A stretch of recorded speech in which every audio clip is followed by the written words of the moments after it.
Breaking news, we got a new contract for Brandon Ingram. He is signing a 3-year, $120 million contract extension with the Toronto Raptors. So I'm personally really excited for this. Very happy to see his saga come to an end, just like the Jimmy Butler one last week or whatever it was, where we were dealing with these guys all year long. Are they going to trade it? Are they going to sign? There was just turmoil, all that stuff. And I'm happy to see that BI situation has been resolved. So we're going to cover that here today on the Basketball Bulletin, but make sure you subscribe if you are new because 80% of viewers are missing out on the content by not being subscribed. So make sure you join the 20% that is, if that is you. All right, so per Shams Charania earlier today, new Toronto Raptors star Brandon Ingram has agreed to a 3-year, $120 million contract extension with the franchise, including a player option in 27-28. Clutch Sports CEO, agents tell me, and Bobby Marks. Ingram was traded by the Pelicans to the Raptors last week and now arrives in Toronto with a lucrative extension. The new deal shows a commitment on both sides as the Raptors lock in a shot creator and offensive force surrounding Scotty Barnes. So I actually really like this move, but let me know in the comments, do you think this is an overpay, underpay, just right, etc.? The first thing that kind of strikes or hits me is that this seems like it's a 3-year, $40 million each, right? Was he just not willing to take $40 million with the Pelicans? Because I have to imagine that if he was willing to take $40 million, they probably would have retained him, but maybe they wanted him to take a cut. He was making about 36 or is making about 36 this year. Maybe they wanted him to take a cut. We talked a lot about how these guys under the old CBA would have just easily got that max extension, no questions asked. But under the current one, it's kind of hard to pay a BI $50 million and be like, yeah, we're going to be able to build a roster that's good enough to compete around this, where he's getting paid as your first or second best player on a championship team, if that is your aspiration. I know, crazy, right? Some teams don't really have that aspiration, at least in the short term. Actually, that makes more sense in the short term, but some teams feels like they never have the aspiration. Anyway, moving on. But he's making 40, which I think is kind of manageable. I mean, we're going to look at their books here in a little bit, but I don't really mind that all too much. He's getting paid the way he should be. He's making roughly about the same amount as Scotty. And I really like this team going forward, and I like that extension for BI. And if he's not happy with it, he can opt out. But maybe the Pelicans just really were trying to move on from the BI experience. Maybe they're really going to try to retool their team. Personally, I thought maybe they should have moved CJ if that was the case, because he's an expiring deal unless he's going to sign and trade somewhere. I don't know that they'll be able to really get much for him otherwise. So interesting situation to be in. But regardless, make sure that you guys do support the sponsor if you guys are interested. Prize Picks. Use the code Bulletin. That is our sponsor for today's video. Using code Bulletin, you guys will get $50 back when you play your first 5. So do that through the link down below in the description. So we have some picks today. We have a number of goblins, and we've also got this taco one that I've never actually seen before with Jalen Brunson. It's discounted from 28.5 to 23.5 versus Indiana. I will take that. I'll take more there. You can't really do much else with some of these goblins. They're like, nah, you got to go more. So Devin Booker 1.5 threes, I will take that. I personally would like to see a Toronto Raptors / newly traded player, whether it's Toronto or otherwise. Looks like it's only the Toronto guys that I would be choosing from in today's video. So you know what, we're talking about them. Let's take Scotty Barnes, 35 points, rebounds, assists versus Philly. I think he can do it pretty easily, but I'm gonna be contrarian. I'm gonna say less for today. So there is our picks, our current lineup for the day. Make sure that you guys do support the sponsors that support us. We greatly appreciate it if you do, once again, using code Bulletin and a link down below in the description. All right, so back to this. So here's a look at the books for the Raptors for the short and long term. So they've got BI. Like I said, these are going to be filled in. Actually, let me refresh it, and maybe they'll already be filled in. Nope. Okay. So they've got him. They've got Emmanuel quickly on the books for $32.5 million for the next handful of years. That's an interesting deal. RJ Barrett, 27-29 for the next couple of years. Jakob Poeltl, 19-19.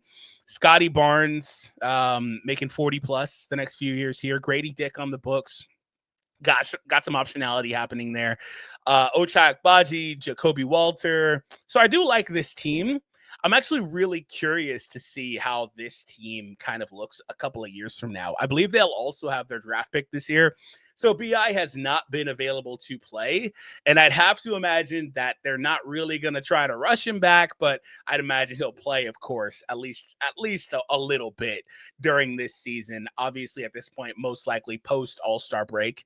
Maybe they let him play that last couple of weeks or something like that, get his feet wet, get acclimated to the new location, new teammates, etc. But if you're the Raptors, there's not much to really play for this year, unless they're going to go on a tear. They're not going to be really in playoff contention. And like I said, I think they have their draft pick this year, in which case I don't really think you would want to do that.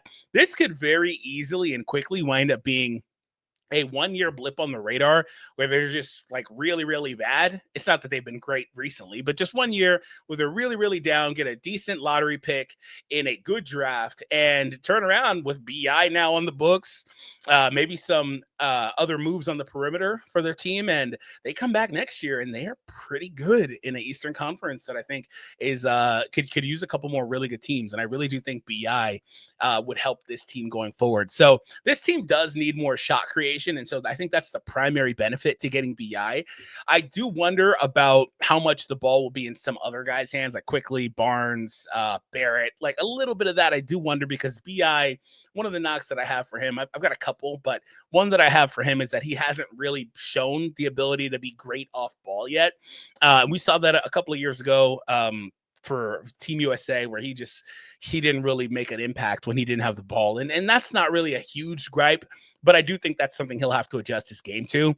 Some of that's just because of the spots he occupies on the floor, the way he likes to play. He likes to take those dribble pull-up mid-range shots. He's got that really high release point, so it's not easy to contest, and I think the way he plays kind of lends itself that way, but he's shown to be a decent spot-up shooter in the past, and we'll see what happens here.